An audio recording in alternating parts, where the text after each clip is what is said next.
আসসালামু আলাইকুম। একটা ৬ মাসের বাচ্চা আর একটা হচ্ছে ৩ বছরের বাচ্চা। তো ওই ২ বাচ্চাকে কিভাবে আমি দেশি মাল্টাগুলো এইবার খাওয়াচ্ছি সেটাই শেয়ার করতে চলে আসলাম। বড় বাবু অর্থাৎ তাসনুভাকে আমি পিস পিস করে কেটে হাতে দিয়ে দিয়েছি। ও হচ্ছে এখন এতটাই বড় হয়ে গেছে যে নিজে নিজেই খেতে শিখে গেছে, আলহামদুলিল্লাহ। আমার ছোট বাচ্চা যার বয়স মাত্র ৬ মাস, তাকেও এক পিস কেটে হাতে দিয়েছি, সে যাতে নিজে খেতে একটু হলেও শিখে, শুধুমাত্র সেই কারণেই। তো এরপরে তাকে পেট ভরে খাওয়ানোর জন্য আমি এইখানে একটা বাটিতে করে হাতের সাহায্য করে চিপে নিচ্ছি। এই লেবুটা মোটেই আমি ব্লেন্ডার করব না, হাতেই যতটুকু রস হবে সেইটাই আমি আমার বাবুকে খাওয়াবো। এরপরে যে ফিডার আছে, অবশ্যই কাচের ফিডার ব্যবহার করছি, হাইজিন মেনটেন করার চেষ্টা করছি।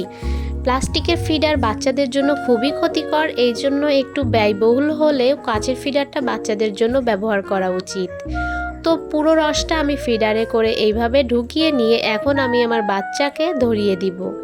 তাকে আমি অবশ্যই সাহায্য করব, যেহেতু তার বয়স মাত্র ৬ বছর, সে পুরোটা একা খেতে পারবে না। সাথে থেকে আমি ধরে দিচ্ছি, সেও নিজে খাচ্ছে।